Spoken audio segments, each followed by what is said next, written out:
Bit different and to meet a need that no one else is meeting on the internet. So let's dive right in. Topic 1, issue 1, is the mindset of high success. Hang on one second. We are working out some of the details here. I'm getting my clock here so that I know roughly how long I do certain segments. So I'm going to set that and to start that segment over.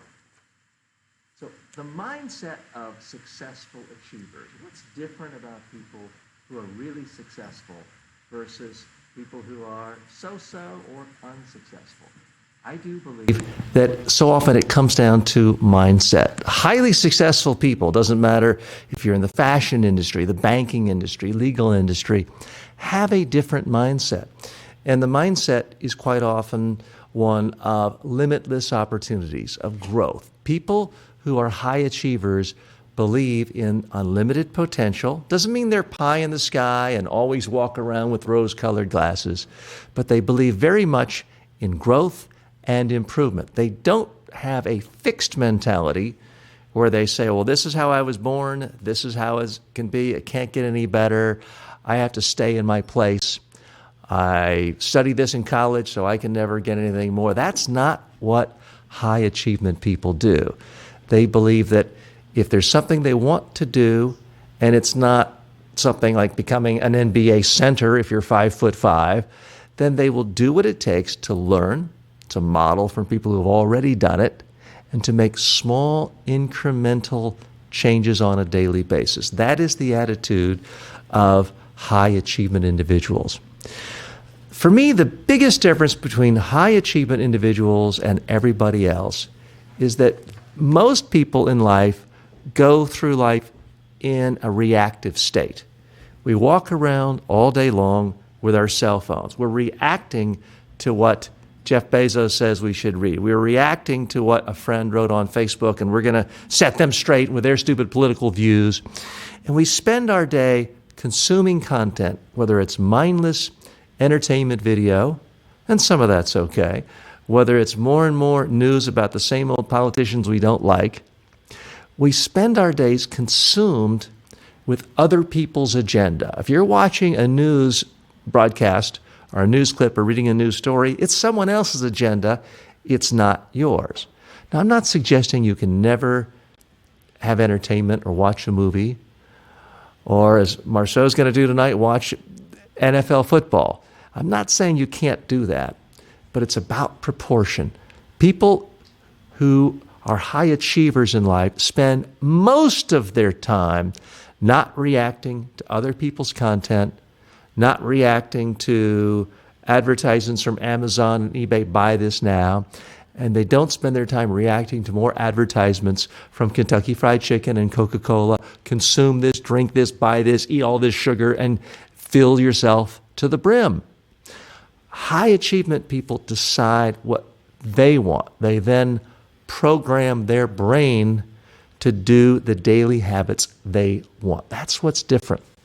Some people are just good at this instinctively. Others need a push. To be honest with you, I'm not that good at it instinctively.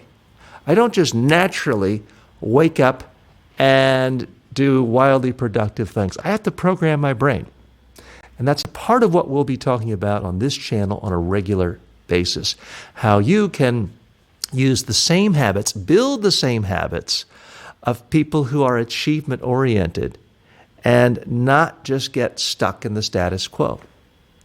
For too many people, it's easy just to get up, do the same thing today that you did yesterday. Well, that's going to get the same results as yesterday. If you're totally happy with that, that's okay. But if you want to achieve more, you have to do something different. You have to go out of your comfort zone.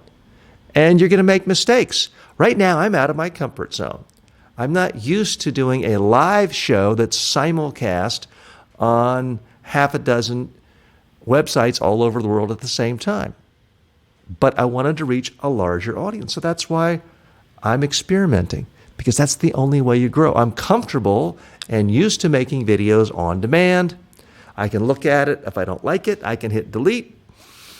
And it's easy. Technically, it's easy. Going live, simulcast, you've got bandwidth issues, you have CPU issues, all of those things come up, and you got to just deal with it. And sometimes you deal with it by being late. I wanted to go live today 3 hours earlier, didn't get to. I want to have a nice smooth opening, didn't get to it yet. But you know what? I'm happy because I'm doing it. I'm getting something out there, because the next show is going to be a little bit better. And the next one, a little bit better. And if the first few are rough, how many of you are going to remember that 6 months later, or for that matter, 6 minutes later? That, I think, is the attitude of people who are high achievers. They're not afraid to try things. Now, I'm not comparing my little experiment to Edison creating electricity. Okay, that would be a bit egotistical and grandiose. But the basic principle applies. You keep trying until something works. And if something fails, it's still a part of the process to getting you to where you want to go. High achievers don't fail at something and say, oh gosh, I'm a failure. Because believe me, no one's failed more at TV shows, radio shows, podcasts than I have. But I've also had some successes. High achievement people don't fixate on their failures. When they fail, they don't say, gosh, I must be a big failure. No. They say, now I've learned something that doesn't work. Let me tweak it and let me go over here. Let me try another iteration. That is the attitude of high achieving people. Part of it comes down to fundamental nature, which can be hard to change unless you try. If you're pessimistic, it's hard to be a high achiever. Because if you think, well, this probably won't work, then why would you try? People who achieve great things in life have to be optimistic. Doesn't mean they're naive and they ignore reality, but you have to be optimistic that what you're trying can at least potentially work, that it will likely work if all your hard work comes together and you do what you want. And it takes that mentality. A pessimist rarely gets things done. Now, you might want a pessimist when it comes to your risk management executive at a large bank. In fact, a lot of people in risk assessment at big banks were way too optimistic 10 years ago, and it got us all into a lot of trouble with the worldwide credit meltdown and financial meltdown. But for most people, in most businesses, in most industries, you have to have an optimistic view. Otherwise, how do you even get out of bed in the morning? It's one thing if you have a boring, tedious job where you get paid just to show up, punch a card, get your paycheck. Maybe you don't need optimism. But is that the sort of life you want? Is that what you consider to be a high achiever? I think high achievers can work anywhere, any kind of labor. You can be a great landscaper and be a high achiever, doing what you want and what your passion is. But I do think that high achievers like to have some independence, some control over their day, what they create. And that's why you can't just go in, punch a clock, and sort of sit back, look for your coffee break, look for your next time out, and try to get through to the end of the day. You might make a lot of money that way in some fields, but it's not something that's going to give you tremendous self-satisfaction with how you're living your life. High achievement people don't necessarily make the most money in the world, although many do. They are achievers because they're doing something they have a passion for, that they're good at, that they enjoy, that other people perceive as highly valuable. And that's what makes them achievers. And that is why I want you to be an achiever. Good luck in all that you try to achieve. Moving on, let's go to the question of the day. That's something we'll be having regularly here on this show. Are your personal goals big and creative? I want you to think about that. I have a question I ask a lot of my friends from time to time, and it comes up in conversations.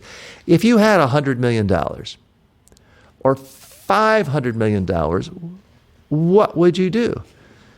I had this conversation with a doctor just the other day. He said, I'd definitely quit my job as a doctor. I said, what would you do? I'd buy a big plane. Where would you go? I would go anywhere. What's keeping you from flying to these places now? I want you to think about, what are your goals? What are your dreams? Are they actually big and creative? I know so many people who feel like if I just had this one big win in my startup and could go public and sell it for $100 million, I'd be set for life. Or if I just won the lottery, which I hope is not your main financial strategy, the attitude is, then I'll be set for life. But the question is, set for what? What is it you would actually do with your money? Whether it fell into your lap or I hope you earned it, what would you do? Because so many things in life that might give you joy don't really cost that much money. People tell me, I want a big private jet. Really? Do you want to have to hire a captain and a manager? And, I'll have someone to do that for me. So you want to hire a manager to hire all those people. Okay. Who's going to make sure your manager doesn't steal your $100 million?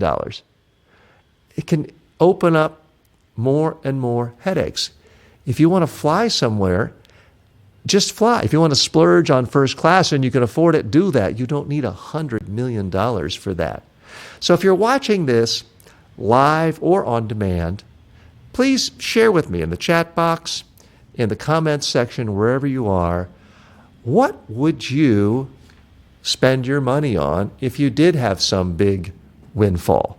And are your dreams for yourself big and creative? To just say, I want a private jet and a big mansion, nothing wrong with that, but it's not particularly creative.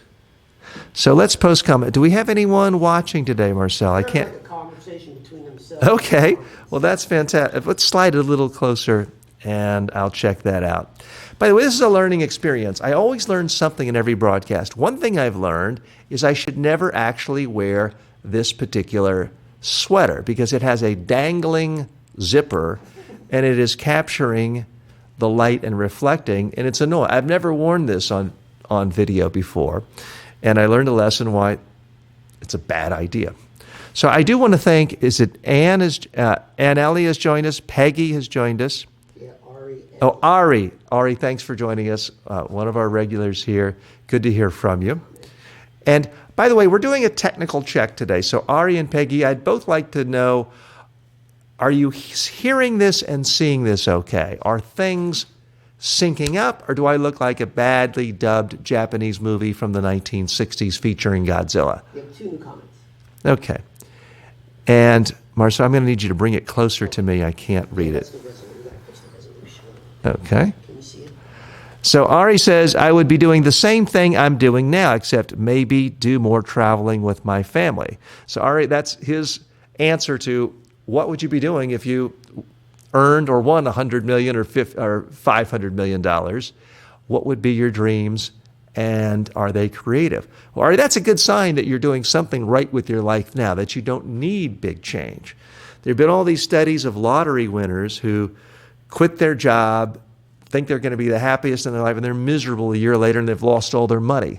So radical change is often a problem if you think it's going to solve all your problems, because you should be leading your life now the way you want it and not be dependent on necessarily having to have $500 million earned or won. I'm all in favor of goals and having specific financial goals, but they need to mean something other than I just want a big number to sound impressive, and that's the problem many people have. Peggy has written, I would help my family and favorite charities and then still do the same. Well, that sounds like this. I just had a horrible thought. This sounds like a horrible audience for self-development because it sounds like you're already happy. That sounds like a horrible thing to say. But no, Peggy, I'm glad that you are happy. And I do want you to be happy. And I want Ari, for both of you to continue to be happy. So it sounds like you're on exactly the right track. It is rewarding to make money and be able to help family members who are perhaps not as fortunate as you are, as we are. It is great to be able to help other charities too. So Peggy, I very much commend you. And question to both of you, since I appreciate you tuning in before. We are trying to fine-tune the technical side of the show. Are you able to see me okay? Does it match up? What are you experiencing? Do you like the backdrop? We're out of my old studio. This is my living room. So this is my fireplace. I'll be having a fire here later tonight with my daughter, my family. Our dining room table is right over here. So it's a little more informal, and yet it's also a little more spacious too. So let me know what you think about that. And Ari says, sounds and looks great. Well, thank you. Appreciate that. And not quite sure what that was responding to. And Nicola writes, if we could slide back down. Nicola writes, I'd spent it all making movies. Now, if ever I'm having a bad day, I think to myself, of all my failures with TV shows, radio shows, books, other ventures, websites, at least I never got the passion to make movies, because that's a great way to lose hundreds of millions of dollars. So, Nicola, if you love movies and making movies and you had unlimited resources, it can be extraordinarily rewarding. The power and impact of a great movie is something that transcends many other art forms. But it's also, in my view, one of the most, if not the most difficult art form, because there's so many ways of making horrible movies. It's really difficult to make a great movie. And you can spend $50 million, $100 million. You can spend $100 million on marketing a movie and it end up a flop. Charlie's Angels just came out, I guess the 4th movie or so.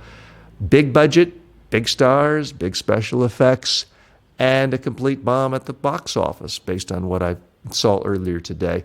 You never really know. So I certainly wish you luck, Nicola, with your dream of making movies. But here's my challenge for you, Nicola.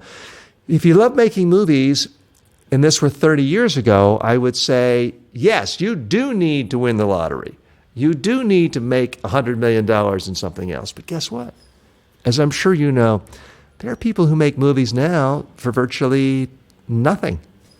They make movies with their time and energy and a couple $1,000s worth of equipment. And they learn how to edit and light and record and graphics and all that. So have you made, and these days movies don't have to be 90 minutes long just to get into theater. You can make a movie 8 minutes long. Put it on YouTube. That can be an art form too. Whether you really call that a movie or not, or just a video, that's up to you.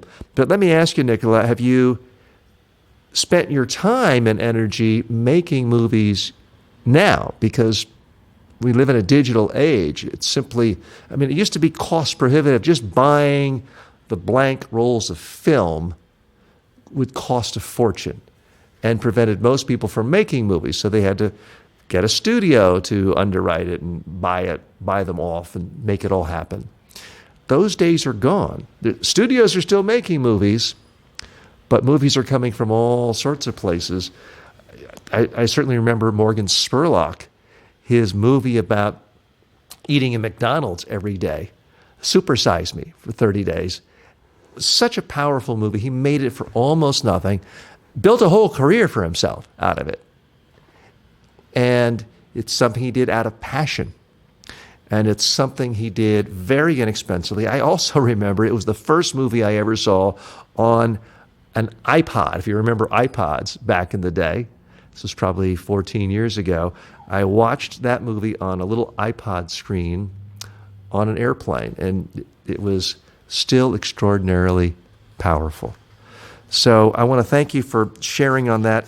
Part of what I try to do on this show, we'll be doing on a regular basis, is bringing to you the most interesting news that relates to personal development. This caught my eyes. This was on CBS. It was later posted on the New York Times website. But there is a university, it's close to where I live out here in Long Island, Adelphi University. They have a course called Life Unplugged. And in this course, Professor Donna Freitas assigned her class the following. She said, you must turn in your cell phone for a week. So the entire class went cell phone free, basically digital free, for an entire week. One of the students said, quote, I'm freaking out. I could probably cry right now. They were very nervous when this started. It was considered a fairly bold experiment. But 7 days in, the teacher said, who's excited they're getting their phones back today? And turns out people were not that excited. What they noticed is they all seemed less nervous. They were not shaking as much. Some of them, this is from a student, Jacob Dannerberg, said, everything is perfect now. I'm having a lot better relationships. It's a stress-free environment. No pressure about social media. Another student, Adriana Sigliano, said, I think it's really refreshing and relaxing. I was able to fall asleep a lot easier. And this one really jumped out at me. She also said, doing homework was 100% easier. I got it done faster.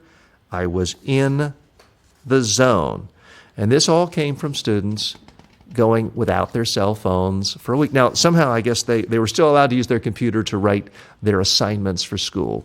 So it wasn't a complete digital detox, but it was completely taking away their cell phones. They made some arrangements so that if parents need to get a hold of them, they could contact the school. And of course, there were no crises. It was not a problem for any of them going without a cell phone for an entire week.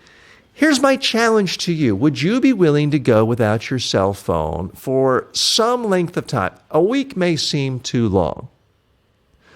But I have a couple of questions for you. What's the longest you've been without a cell phone in the last 10 years? I can tell you, once I went on a vacation and I basically didn't have the cell phone for a week.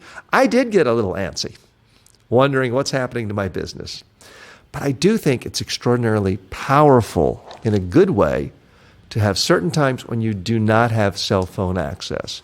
I try to go for a walk every single day without having any cell phone on me, anything digital, to go through a digital detox. So I want to know from you, if you're not willing to go, and I'm not asking you to give up your cell phone. I'm not a hypocrite. I use my cell phone a lot. But are you willing to give it up for certain parts of your day? I do put my phone on a do not disturb mode from 10 p.m. to 7 a.m. I also have it so I never hear the ringer. And I get alerts just through my watch in a vibration. I also make sure that my phone is completely off when I go to bed and it's not in my bedroom. And when I go for a walk, as I mentioned, I don't take the cell phone. So I'd like to hear from you. Post a comment if you're watching on Facebook or Instagram or any other format, and I will respond to you.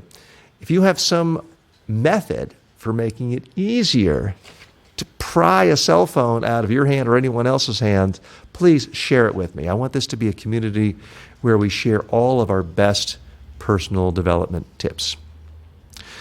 Another segment I like to do on this show every single time is put a spotlight on creators. I'll do that in just a moment, but we do have a couple more comments. This is from Clinton. It says, looks perfect. Well, thanks a lot. We are experimenting with the new look. The set is a little bit different in that it's just a different part of my living room. And so we're experimenting with different angles, different technology, and the microphone. So thanks so much, Clinton, for saying that. Priya writes in, it says message rejected. I don't know what that, am I reading that correctly? Yeah, I don't know. So Priya, I don't know what that means. I'm assuming it was a perfectly pleasant and respectable message, although we take all kinds of feedback. In fact, the one video that I've done in the last 2 months that got the greatest response from the audience on YouTube is me simply reading feedback from one of the viewers saying, TJ, shut your bald head. Harsh criticism, but my daughter loved it, and she likes to say it once a week to me now. And everyone likes it occasionally to see someone be taken down a peg or two. So don't worry, I won't get too much of a big head. Feel free to share your comments. They don't just have to be praise, it can be criticism too. There was someone else, I missed the final comment from Clinton writes, Charlie's Angels. Oops. Yeah, I don't know if you saw that. Confession, I am of a certain era, a certain age, when the original Charlie's Angels was the biggest thing in pop culture. So that came out, I believe, in 1977 or 78. I would have been about 15 years, maybe 14 years old. And I was not one of them. Don't ask me why. But every boy I knew in junior high school had a Farrah Fawcett poster in a one-piece bathing suit. It was practically required if you lived in the suburbs in the United States in the 1970s, if you were male, to have a poster of Farrah Fawcett Majors, who was one of the stars of Charlie's Angels. So that's what I think of as when you mention Charlie's Angels. But thanks for mentioning that. Facebook comments are on fire. Okay, let's switch over to Facebook. Yeah, this is Facebook. Oh, this is the Facebook. Okay. So Do you see the notes? Ari says, I believe breaks are necessary. We certainly do need breaks from cell phones, I assume you're talking about. So definitely we want to do that. And you know what? Let me practice what I preach, because right now I'm talking to you. I want to give you undivided attention. So shame on me. That's the problem if you don't turn a cell phone off. As I'm going to turn it off, I just saw a text from my wife, emails from a couple of clients. So I'm going to be respectful of you and your time, and I'm literally going to power down.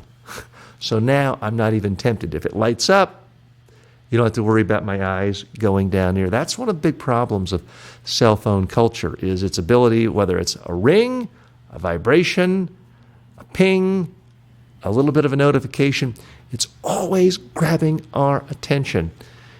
And quite often, the person right in front of you, your own spouse, your own child, a client, a customer, a colleague, that person's really more important than what any billionaire programmer who made up Instagram or Facebook or LinkedIn or Twitter wants with your attention. So that's why there may be a lot of times in the day when it's good to turn off the cell phone. Turn it off at meal times. You're not that important. That's a phrase that it almost sounds like I'm being mean or condescending to you. I mean it to myself too. I'm not that important. The world will get along without you and me if we're not instantly available 24 hours a day. Now, if you're the only surgeon in a small town and people are going to die if they can't get a hold of you, that's different. But I'm willing to bet you're not the one and only surgeon in a small town. Let's go to the comments. Peggy writes, I keep my ringer off during the day, but I check it every now and then because my father is 90 and saying your father is 90 is an explanation enough. Sounds like you're a good daughter, and certainly we do want to be accessible to close family loved ones who may be at a time of life when there are special needs. So I certainly think that's a very legitimate use of a cell phone. You mentioned you check your email.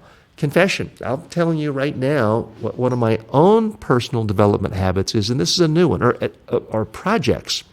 I have written down, and I'm not going to show you because I turned my phone off, I have written down in my own list of daily habits, do not check email more than twice a day. Now, I've written that down. It's still in the aspirational phase, but I force myself to acknowledge whether I was successful each day or not. Now, I've only been doing that for a few days, but I have to really think about it. And what I've found is the sheer fact of writing down that it's a goal, putting it in my daily checklist in the notes section of my phone, does in fact reduce my tendency to check email. And this way I can focus on more important things, creating a more quality show, figuring out more ways of engaging you, thinking of content for more courses. And I just dropped my notes here. So I've got a couple of tables here and chairs trying to figure out the best configuration. But I did want to share with you someone I thought was quite, in a sense, inspirational, but someone who is, I think, going to be more the norm in the next, not just 20 years, but the next 5 years. This is a major profile in the New York Times the other day of Elena Karasu and Riley Whitelum. This is a couple, and they have a child. They just go around the world in a boat. They make a living. They fund their whole lifestyle by making videos on their boat. And we're going to link to this story and all the other stories I mentioned. The links are going to be provided in the show notes. And Marceau, have we linked those yet? Do we have those? Yeah, they're in there. Okay, so you can see exactly what I'm talking about. So this couple met about 10 or so years ago, and neither one of them really had much sailing experience. But they really dove into it. Actually, about 5 years ago, they dove into it. They made a video just kind of on a lark and somehow got it on YouTube. That turned into a channel. It's called Sailing La Vagabond, and that's the name of their boat. And now they've turned it into a small mini empire. They're living their dream. They're living their passion. They're traveling the world. They have a 10-month son, Lenny. And it's amazing what they put together. Their channel has 365,000 subscribers. Now, that's not Justin Bieber. That's not making billions of... They're not the next PewDiePie making $20 million a year. But apparently, they're doing quite nicely with not just advertising revenue, selling merchandise, and people just donating money, thanking them for enriching their lives and making them a little better. So it's always nice to hear about people who aren't just doing something about making money, not just doing video games, no offense to people who love video games, but doing some kind of passion in the world and figuring out how to make money from it. Because I do think that if you can create, and you can create something that you would do just for fun, that you really have the best of all possible worlds, because that's pretty much what I do, and I know I like it, and it creates a lot of joy. Now, they started posting in late 2014, and the first videos were not particularly polished, but they did one called Our Morning Routine on Board, and after just a couple of months, it had nearly 3 million views. At that point, they figured out they really had something that was worthwhile. So they started getting patrons. They have 3,500 people who pay them between $3 and $10 a month for early access to the videos and a number of other perks. So again, I don't think they're making tens of millions of dollars. That's okay. That's not the mark of success. But to be able to be on their dream boat, travel anywhere in the world they want, experience life with their child, create things that they have a passion for, and it sounds like they're making a decent living, I call that a success. I call that a high level of achievement. Important to note, as with so many YouTube stars, these were not people who got MBAs and master's degree in film studies from NYU. These are not people who studied every aspect of technical production. They didn't go to the Columbia School of Journalism. And there's nothing wrong with those places. Some of my best friends have gone to those places. But these are people who just come from completely different walks of life and took the time to learn new technology, took the time to learn cameras, took the time to learn editing, took the time to learn how to upload, and they've been experimenting. And they've experimented with different models of making a living from this. And they have products now. They've got not just people subscribing and giving them patronage and donations, but they're also apparently selling T-shirts, keychains, they sell cookbooks, sailing guides, hoodies, shirts. They have websites. It's amazing. They put together a whole little empire. Now, when I was growing up, if you want to have a big empire, you had to be born into, the Wrigley family or the Mars family. It had to be something, a huge dynasty where there was already $1 billion there. Now it's possible to create something from nothing. And to me, that's what's so exciting about living in this modern era. They did not, according to the New York Times, set out to be YouTube personalities. Mr. Whitlam, he didn't go to college. He started a business digging trenches in Australia for a phone company. And then he worked on oil rigs for 10 years. And in between that, he backpacked around the world. So these are people who basically like to explore, like to do different things, don't like to do the tried, true, set, put your nose to the grindstone. And they have kind of fallen into this, but now they're doing a lot of fun things, and I would say living the dream. So congratulations to them. Again, I've linked to the story if you'd like to see that. Part of what I like to do in this show is reach into my bookshelf and share with you some of the readings that I've learned from over the years, inspiration from, and think have been instrumental in the whole self-development movement. One of them is a book I had frankly never heard of, but I read this recently, The New Psycho-Cybernetics. And this is by an author, Maxwell Maltz. This was published in 1960. So it's not that new. This is one of the classics. The book has sold 30 million copies, but I had never heard of it. But I was struck with how many ideas here were developed later on in the 60s by other self-help and other personal development books, and in the 70s and the 80s to this day. This was a doctor who was a plastic surgeon, didn't write this book until he was 65 years old. And what he noticed is he had so many patients coming to him with low self-esteem. They had convinced themselves because their nose was a little bit bigger than average that everything bad in life was happening because of it. And what he found quite often is no one else in their family even noticed they had a big nose unless they really stared at it. The problem was not their physical. The problem was emotional and with self-esteem and with having a basic vision of themselves being successful, capable people. So much of what this author talks about, and this is a book I would recommend. I do review some books for you that I think had influence, but I can no longer recommend. This one, it is dated because so many of the references are all about men and golf and housewives, but there's still a lot of good content in here. I just wanted to share with you briefly a couple of the concepts.